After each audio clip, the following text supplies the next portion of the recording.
السلام عليكم ورحمة الله وبركاته. ازيكم حبايبي؟ عاملين ايه؟ يا رب تكونوا بخير. وحشتوني جدا جدا. من اخر فيديو كنت معاكي بتروحي فين يا غدا وبترجعي؟ بروح في الدنيا.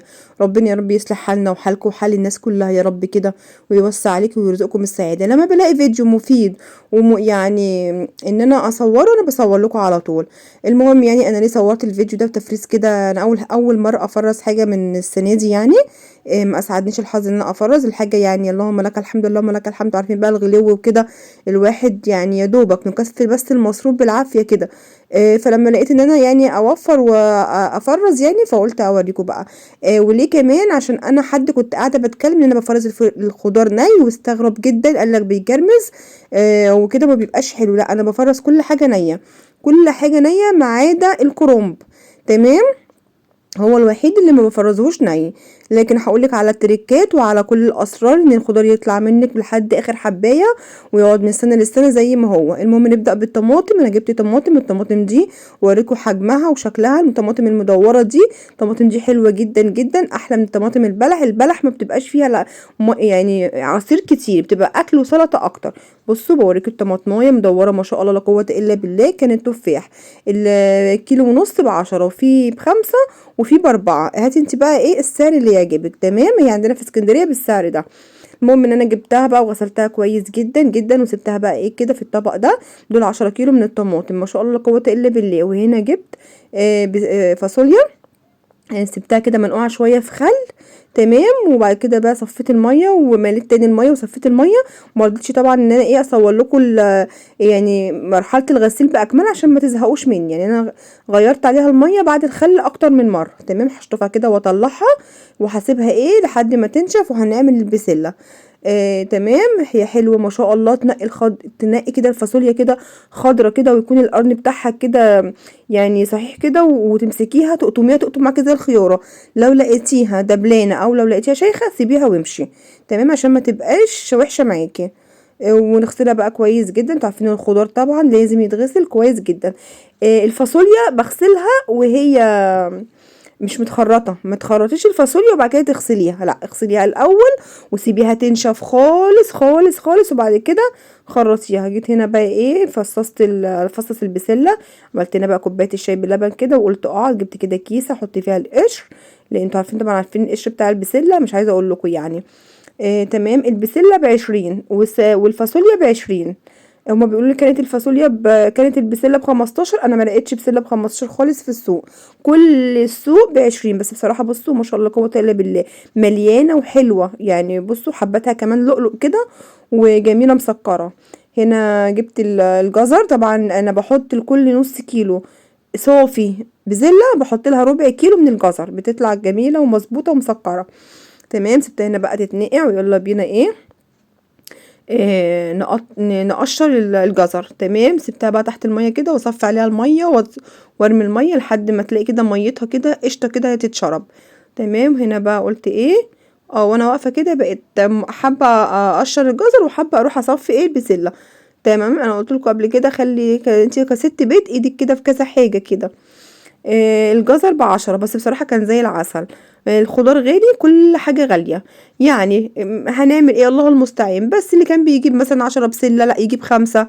اللي كان مثلا بيجيب مثلا 10 فاصوليا لا يجيب له 3 4 كده. تمام، خلي بالك بقى وانت بتقطع الجزر ما تقطعهوش رفيع. ليه؟ لان الجزر يا جماعه لما بيتلج بيبقى عامل زي الاسفنج، فحاول انك انت تقطعيه كبير علشان ما يموتش منك في التلاجة.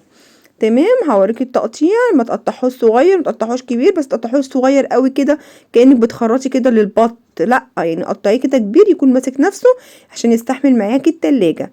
انا هرجع تاني واقولك انا بشيل كل حاجه نيه ما عدا الكرنب. تمام، بصوا انا خلصت هنا، مرضيش اطول عليكي الفيديو، انا بس بوريكي التقطيعه علشان خاطر ايه ما تزهقيش من الفيديو. لو وصلتي بقى لحد هنا بقى ما تنسنيش في اللايك. بصوا بوريكي الحجم ده، ما تنسيش بقى في اللايك والشير والسبسكرايب للحياة احلى مع غدا عشان يوصلك مني كل جديد. تمام، هنخلص بقى كده كل الكمية اللي معانا بتاعه الجزر. انا بقولك بحط لكل نص كيلو بسلة صافي صافي، بسلة مش بالقش لا، بعد ما اقشرها بحط لها ربع كيلو من الجزر. تمام، تبقى مظبوطة جدا. تبتدي بقى هنا نغسل الجزر بصوا انا بقولكم انا غسلت هنا البسله وسبتها تتصفى خالص لحد ما يبقاش فيها ولا نقطه ميه، تتصفى بمعنى كلمه تتصفى. تمام. غسلنا بقى هنا الجزر وبرضك نفس القصه هسيبه يتصفى. انا برضك الجزر برضو قشريه وخرطيه وبعد كده اغسليه. تمام. الجزر الوحيد اللي ممكن تعملي كده مفيش مشكله. هنا بقى نحط بقى الطماطم على النار. شايفين الطماطمايه ما شاء الله لا قوه الا بالله، هي اصلا مش محتاجه يتحط لها اي حاجه لان هي كانت مسكره. بصوا بقول لكم ما شاء الله ونجيف الله اكبر، ما فيهاش غلطه، ما فيهاش واحده طلعت فيها حاجه ولا دوده ولا كده. الله اكبر. ارخص حاجه في السوق الطماطم والبطاطس. الطماطم زي ما قلت لكم في ب4 في ب5 وفي ب6.5. والبصل البصل لا البصل اللي غالي شويه. البطاطس ب6.5 وب5. كل الخضار بقى في السوق غالي، يعني كل الخضار في السوق الله المستعان. ربنا يعين الناس على اللي هم فيه ويرزق الناس يا رب الرزق الحلال الطيب. هنا خلاص قطعت نص الكميه دول 10 كيلو، حطيت عليهم كام فلفلايه كده حمرا كوبي مش حراقين.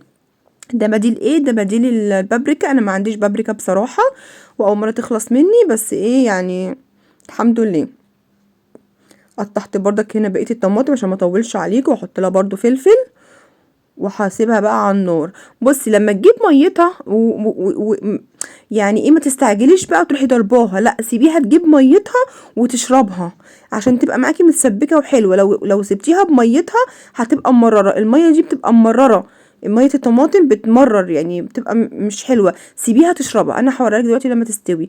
هنا بقى بقولكوا شايفين البسله والفاصوليا ما فيهمش نقطه ميه، لازم ما يكونش فيهم نقطة مية. ده بقى سر نجاح ان الخضار يقعد عندك من السنة للسنة من غير ما يجرمز. دي التركة التانية. شايفين الفاصوليا وانا بخرطها مفيش حاجة ناشفة، مفيش حاجة شيخة، ماشية فيها السكينة زي الحلاوة، حاجة طازة، حاجة محترمة. فاهميني؟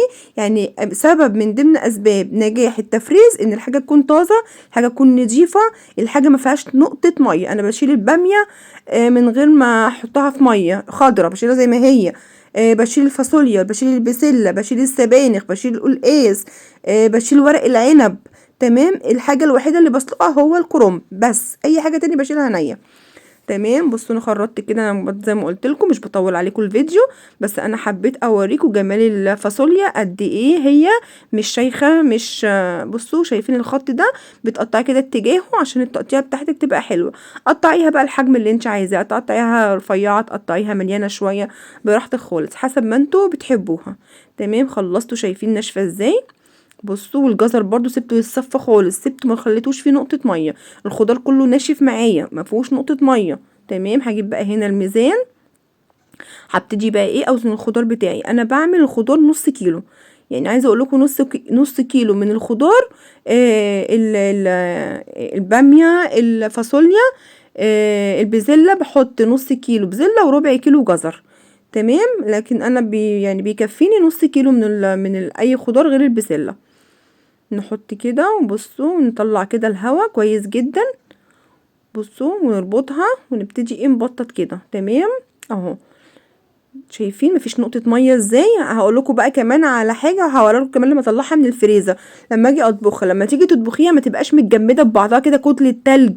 كتلة التلج دي بتيجي من المية اللي بتبقى في الخضار، لا بتبقى بصوا لو انت عايزة تطلعي من الخضار من الكيس وتشيليه تاني هيبقى معاكي بالواحدة، مفرز بالواحدة، ما فيهوش يعني مش تكتل كده حته واحده ليه من الميه. اهم حاجه سواء باميه سواء فاصوليا سواء بزله سواء اي حاجه صفي منها الميه تماما تماما. هتجيلك مفرطه زي بتاعه التفريز بتاع التلاجات اللي بره بالظبط. تمام. وزي ما قلتلك انا هعمل نص كيلو في كل كيس، انت حسب افراد اسرتك يعني ما شاء الله لا قوه الا بالله براحتك خالص. تمام. الميزان ده كنت جايباه من على امازون بقاله كتير عندي، بس بصراحه ما شاء الله لا قوه الا بالله حلو يعني شغال معايا. نبتدي بقى بصوا كده كل الفاصوليا هخلصها، وبعد كده هنبتدي هعبي بردك البسله هتشوفوها وانا بعبوها. بصوا بقول لكم تمام. هعبي مع نفسي بقى وارجع لكم تاني عشان ما اطولش عليكم الفيديو. بصوا عبيت الفاصوليا وفاض معايا حبه مش جايين نص كيلو، هحطهم مع شويه جزر، وهبقى اجيب بسله تاني واعمل لهم شويه شوربه خضار تورلي اي حاجه. بصوا ما شاء الله لا قوة الا بالله، خضرة وجميلة ازاي، الف هنا وشفا. وادي البسلة برضك ما فيهاش ولا نقطة مية، هتعيش معاكي من السنة للسنة. ولا مية بقى مغلية وطلع من مية مغلية على مية ساقعة، صراحة بهدلة. وغير كده كمان والله بتضيعي فايدتها. نص كيلو من البسلة حطيت عليهم ربع كيلو من الجزر، الوجبة خدت معايا كيلو الا ربع على بعض. تمام. وحسب برضو افراد اسرتك. شايفين الجزر ناشف ازاي، برضو سبت كل حاجة لما اتصفت ونشفت من المية خالص. شايفين حب ما شاء الله اهو. هعبي معاكم تاني. معانا نص كيلو من البسلة، عليهم ربع كيلو من الجزر.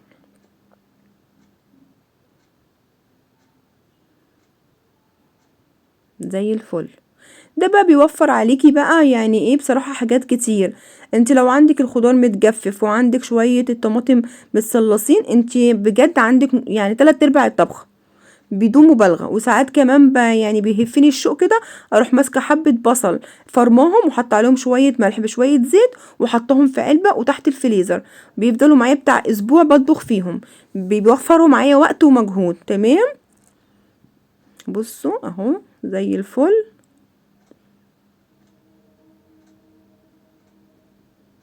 عبي بقى زي ما انت عايزه.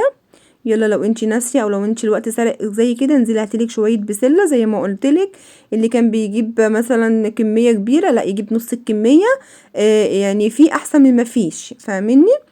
يعني لما زي ما بيقولوا كده لما تدي قليل احسن من ما فيش اصلا. بصوا اهو قلت لكم حبه الفاصوليا اللي فاضوا، حطيت عليهم شويه جزر وهجيب لهم شويه بسله. تمام. وهعملهم شويه تورلي. اديني خلصت حاجتي. تعالوا بقى ايه نشوف الطماطم هعمل فيها ايه. شايفين بصوا طماطم الميه يعني دي كان مليان ميه، الميه ما فيش ولا نقطه ميه خالص. تمام. بصوا اهي، اهي ناشفه خالص. تمام. هبتدي بقى ايه كده يعني اضربها بقى بالهاند بلندر. يعني مش اول ما تجيب بقى ميه كده وتستوي، لا سيبيها كده لما تدبل خالص، عشان اولا ما تديكيش مراره. الميه الكتيره اللي بتنزل من الطماطم بتعمل مراره والعياذ بالله. فسيبيها هي تجيبها وتشربها، واضربيها بقى وبعد كده صفيها، تبقى معاكي كده تقيله وحلوه. هنضربها بالهاند بلندر، اضربيها بالخلاط اللي عندك. تمام. انا لقيت ان الحله الكبيره والحله الصغيره نقصوا خالص، حطيتهم هما الاتنين في حله واحده عشان اضرب بالمره. هنبتدي بقى نصفيها. مش هتطلع كميه تفل كتير، انا ما حطيتش عليها غير شويه الفلفل. اللي يعني ال10 كيلو دول حطيت عليهم كيلو فلفل احمر. حلوة جدا. عندكيش حطي معلقتين 3 من البابريكا، ما عندكيش مش لازم استغني عنها خالص. هي الطماطم مسكرة وما شاء الله جميلة، مش محتاجة اي حاجة تاني. بصي افضل كده واعمل كده بالسباتيولا لحد لما كل اللي فيها ينزل المية لعصير الطماطم ويتبقى لي اللي هو ايه التفل ده. اوريلكوا بصوا مش كتير خالص. يبقى كده اطلعه في طبق وابتدي بقى ايه كل لما تيجي تاخدي حاولي تقلبي، عشان بيبقى في من تحت إيه يعني يعني بتطلع كده على وش الميه، فقلبي على وش الحله سوري، فقلبي عشان تاخدي كله مع بعضه. طماطم بميه الطماطم. حاولي على قد ما تقدري يعني ما تخليش الطماطم فيها ميه. ادي شويه التفل اللي طلعوا من ال10 كيلو طماطم. وادي الطماطم بصوا ما شاء الله عليها تقيله ومتسبكه ازاي، حلوه جدا. انا ما ولحتش عليها تاني عشان ما حدش فاكر انا ولحت عليها تاني، ما ولحتش عليها تاني. يعني هي مجرد ما غليت واتسبكت وهي صحيحه وتمام، انا ضربتها بالهاند بلندر وخلاص على كده. انا بقى عندي بقى الكوبايه دي نص لتر من الطماطم، هعبي كل كيسه نص لتر. تمام. عايزه انت بقى كيسه 2 طلعي، عايزه تعملي لتر براحتك حسب ما انت عايزه. انا هيكفيني في الطبخه نص لتر، عشان انتوا عارفين بقى التسبيكه لسه. معلقه صلصه معلقه بابريكا، الدنيا بتبقى متظبطه وحسب برضو ما تحبي براحتك خالص. هنعبيها بقى في الكياس، بس خلي بالكم تكون بردت خالص، لازم تبقى بردت خالص، بلاش تعبي حاجه في الكياس والحاجه سخنه. تمام. انا قلتلك على كل التريكات اللي تشيلي بيها الخضار ني وبراحتك خالص. انا ما بشيلهوش ني، انا بشيله سوري انا ما بشيلهوش مستوي، انا بشيله ني. يعني ما بحطوش في الميه واطلعه تاني. اما حاجه عشان يعيش معاكي ويفضل طازه ما يجرمسي، خلي الخضار يصفى منك من الميه خالص، ما تخليش فيه نقطه ميه، لازم ينشف تماما. انا خلصت اهو الطماطم ما شاء الله طماطم حمرا وجميلة لا قوة الا بالله. الف هنا وشفا، واتمنى الفيديو يكون عجبكم، واستنوني في فيديوهات تانية كتير، والسلام عليكم ورحمة الله وبركاته. باي باي.